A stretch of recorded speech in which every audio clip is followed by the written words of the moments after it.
ka na? Ayos ka lang ba? Happy ka ba? O sad pa rin ba? Kaya't halika na, sumama ka na selfie na, groupie na at iba pa. Bata matanda, biyuda at biyuda, may asawa man o kaya'y wala. Sama-sama tayo'y maglakbay, dito ka na, di ka na mag-iisa. Bebop na tayo, bebop na. Let us be hip and let us up, tara sa munting tahanan, tahanan ni Kristo.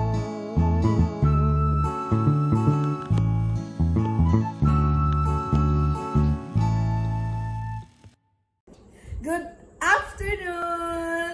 Yes, it's P-Pop Live! Live na live, ano? Diba? Pakigising mo nga ako. Gising ba tayo? Gising. Yan ang maganda dito sa P-Pop no? Lagi tayong nakangiti.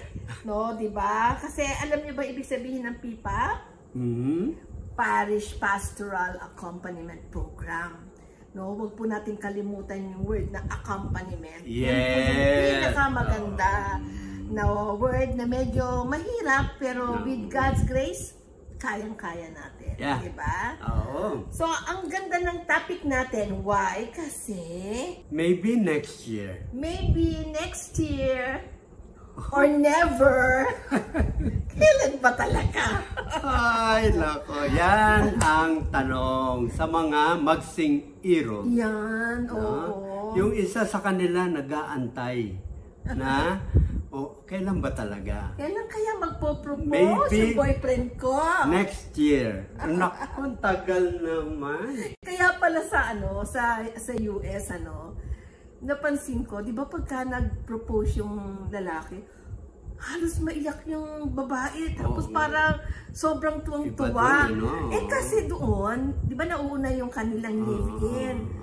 So hanggang hindi nagpo-propose yung lalaki, nagli-live-in sila. Pag hindi na nag-propose, wala lang. Ganun lang sila, 'di ba? Samantalang tayo, 'di ba, nasanay tayo na kasal muna bago mga live-in na ganyan. Kaya nasanay tayo, kaya lang minsan ang tagal din magsabi Meron naman yung iba, mga Pinoy, sabi, maybe next month.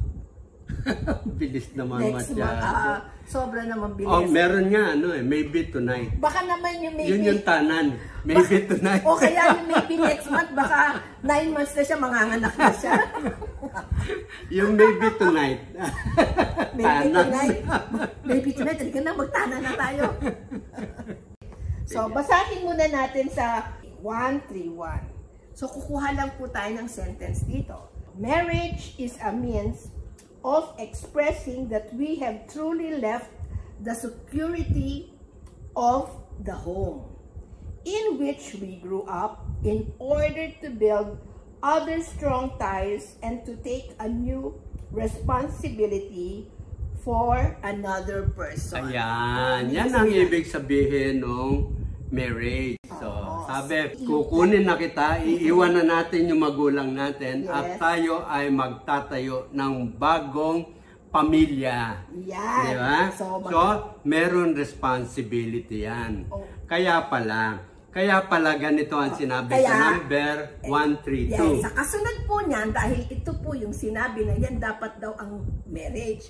So, sabi ni Pope Francis, may kaduktong po yan. Sabi niya, to opt for marriage in this way, yung sinabi natin kanina, in this way, expresses a genuine and firm decision to join path. Yun. So, merong firm decision and genuine kasi nag-decide sila, no? Come what may. Kasi sinabi, come what may. Ibig sabihin, kahit anong mangyari, dapat maging decided tayo. Yan.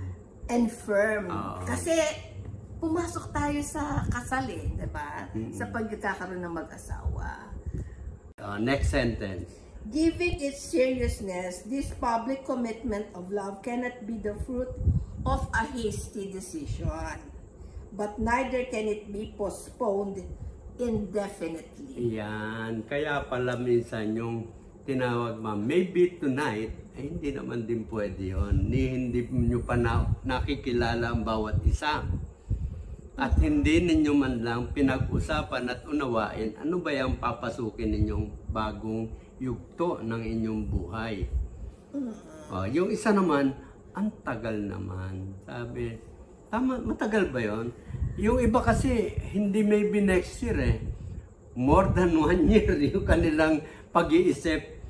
Yun naman daw, pagka ganon, ang sabi ni Pope Francis, ang masyado kang sigurista or selfish, ang tinitingnan mo lang yung iyong sitwasyon.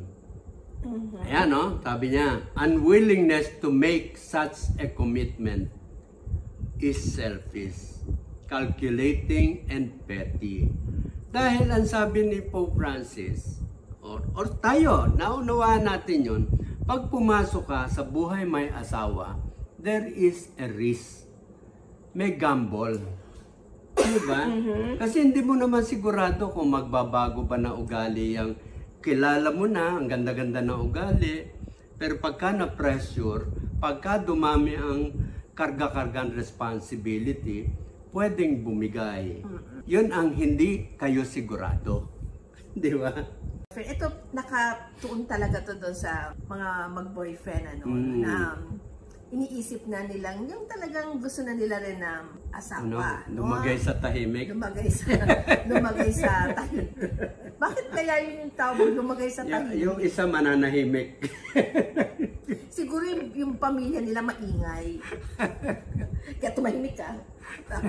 Anyway, pag napakinggan mo to, tapos iisipin mo, bakit kunyari ako yung babae, nakinig ako, sasabihin ko, bakit kaya tong boyfriend ko, hindi pa ako niyayaya magpakasal. Ang tagal-tagal na namin mag-boyfriend. Ang tanda ko na mamaya hindi na ako manganganak. Gusto kong magkaanak. Diba? Bakit niya sinabing selfish? Kasi sa part ng lalaki, ang iniisip niya, yung sarili niya. Ako hindi pa sigurado, parang ganon. Gusto niya tayo, Kaya lang, ang iniisip niya yung mga worries niya na, naku, baka hindi ko makayanan, o kaya parang, yung may mga doubts. Although, he loves her, pero may mga doubts. Kaya, parang, postpone muna natin. Parang gano'n, Bakit sinasabi ni Pope Francis yun? Kasi sinasabi dito, kung talagang nagmamahalan kayo, di ba? Kailangan mong intindihin yung partner mo.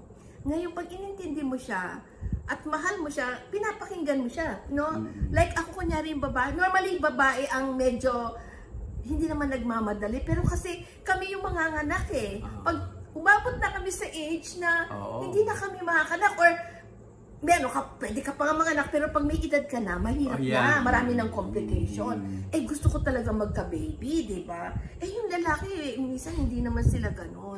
Yung lalaki, hindi naman niya naiisip. Kaya sabi ni Pope Francis, selfish ka. Kasi iniisip mo yung sarili mo lang. Tapos sasabihin naman ng lalaki, hindi, para sa ating dalawa nga yun. Kasi mamaya pag bigla tayo mag-asawa, bigla ba yun? 4 years na tayo. Kasi baka mamaya hindi kita mabigyan ng bahay, hindi kita maganon. Diba? So may fear siya. Sabi ni Pope Francis, wag niyong isipin yan. Kasi yan yung kasama talaga yan sa buhay ng mag-asawa. Diba? So, ano pa ibang situation na nakita natin? Yung lalaki, halimbawa, mag-boyfriend sila, girlfriend. Pagkatapos yung lalaki, parang nag-iisip pa rin siya kasi parang gusto niya magpare. Yun, Ngayon, naniniguro. Pagka sinabi ko na sa kanya na gusto mo magpare. Gusto mo magpare, baka mawala. Yun, pagka nag-iba, kasi di ba ang pare, pagkatapos lumalabas muna, tinetest. Paano ngayon kung hindi naman pala ako para doon? Then nawala na yung aking diba? girlfriend. Kaya minsan talagang dapat, feeling ko talaga dapat maging truthful, para maging open kayo. Para mangyari yan, kailangan talagang matuto kayo mag-communicate. Diba? Ayan. Kaya alam mo ang naisip natin, ang marriage preparation or pre-K na tinatawag nila. Kilala yan sa pre-K na yung bago ikasal, binibigyan sila ng seminar. di ba? Para ihanda sila sa buhay may asawa. Yes. Ang kadalasan, pagka ikakasal na, halimbawa, kasi kukuha pa ng mga kung ano-ano dokumento yan, ano? Ang nangyayari, pagka nag-seminar sila, ang kasal nila will be next month. Ayan yung next month. Maybe next month. Meron pa nga 2 weeks. 2 weeks na lang, ikakasal na sila. Paano ba naman, hindi na nila naintindihan yung ating sinasabi sa kanila.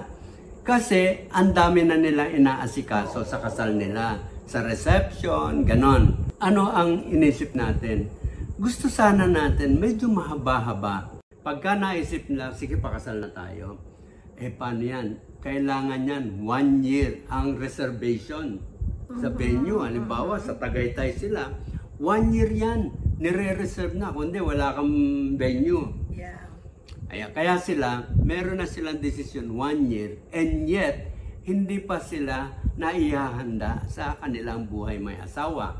Kahit sana 1 year before, pagka sila'y nag-set na ng date at nagre-reserve na, kailangan na silang bigyan ng marriage preparation seminar or pre-K na. Hindi ba? Oo, alam mo, kung hindi matuloy at nag-pre-K na kayo, hindi po sayang yun. Kasi may natutunan kayo. Di sa susunod na magiging boyfriend, may alam ka na kung paano i-handle yung mga communication. Kasi yun talaga yung pinaka nakita natin na importante. Especially, alam mo na there is really a risk. Yung maintindihan mo yun, na talagang pwede talaga tayong hindi makatupad dun sa mga pangako ng mag-asawa. Kasi, nandyan yung mga demonyo, tayo ay mahina, no? Konting changes sa ating ugali, pwedeng ngayon iisipin nila, naku, paano yan? Hindi ko na gusto yung kanyang ginagawa.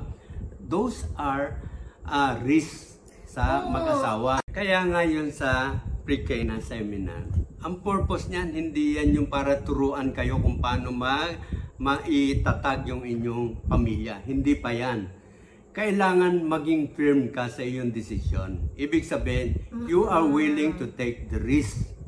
Yung risk na yun yung ating ngayong ibinibigay sa kanila. Ganito ang takbo ng buhay may asawa. Talagang meron risk yan. Kaya ang ganda nga talaga. Talagang meron risk yan. Kaya nga sabi natin, kung talagang decided na kayo, tuloy-tuloy naman ang programa natin. After nitong pre-K na isang araw, susunod niyan, tutulungan naman kayong ma-develop ang inyong communication, kayo mag-asawa.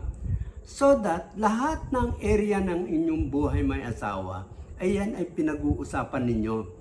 Hanggang sa talagang nag-i-enjoy na kayo kung paano ninyo pag-usapan any issue that come out doon sa takbo ng buhay ninyo bilang mag-asawa. Di ba? Ayun, yun ang importante. That you understand the plan of God for marriage. Actually, ang marriage pala, it is a vocation.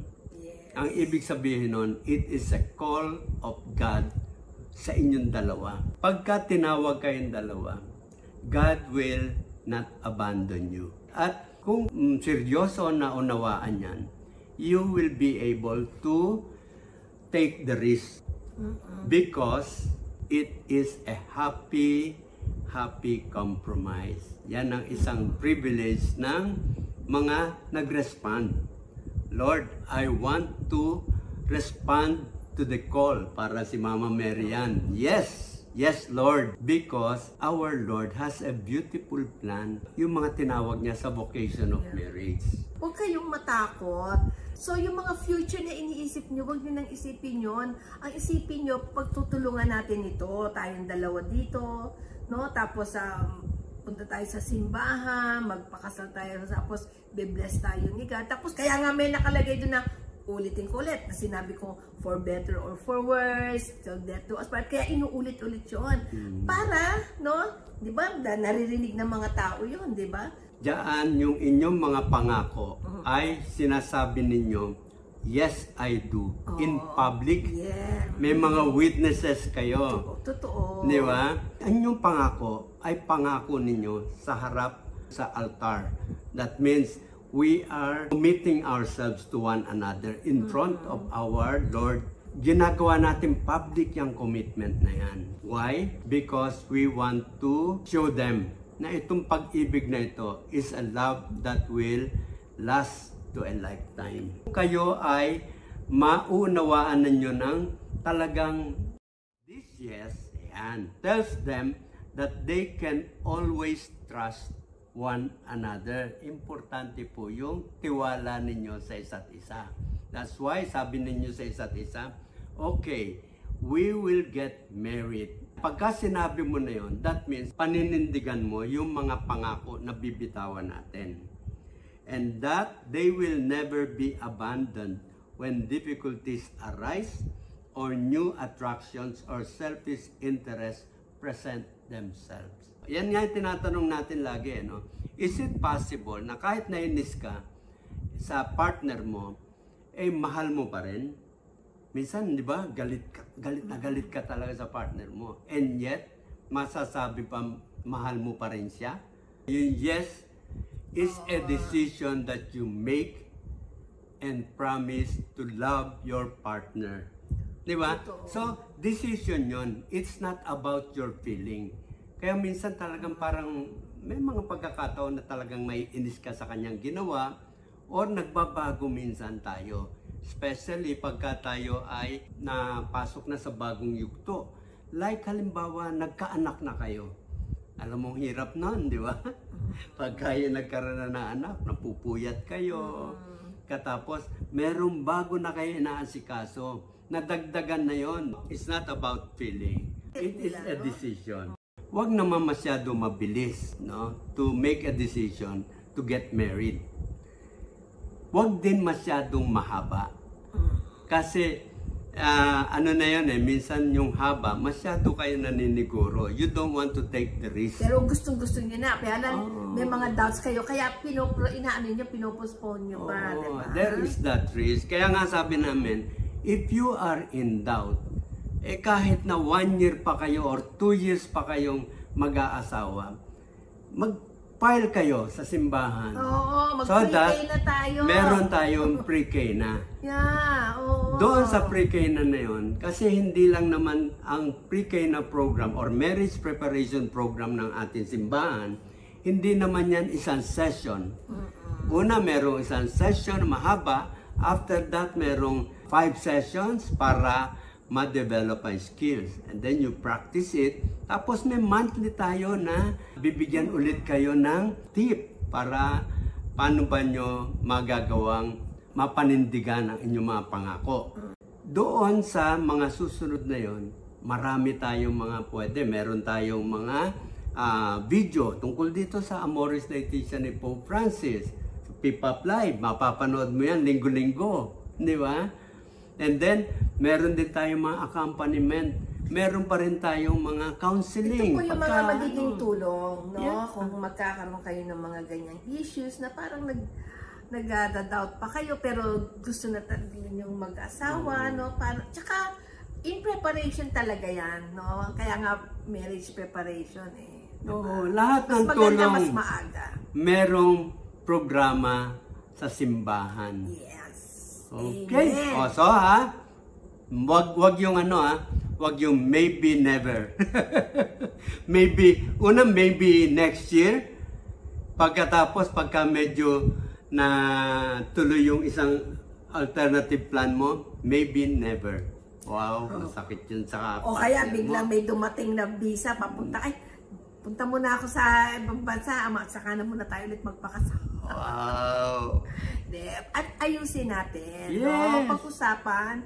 At ang ano dyan kasi yung kaba, no? Yung worry. So, pag pumasok sa inyo, magsing-irog, ano kaya, magpakasal na tayo? Ay pagka ganon, pumasok yun, mag-file tayo sa simbahan so that we can give you the marriage preparation program.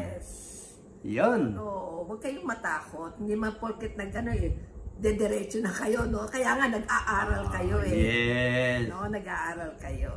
Amen. Okay. Okay, we'll see you next Sunday. Next Sunday. Goodbye.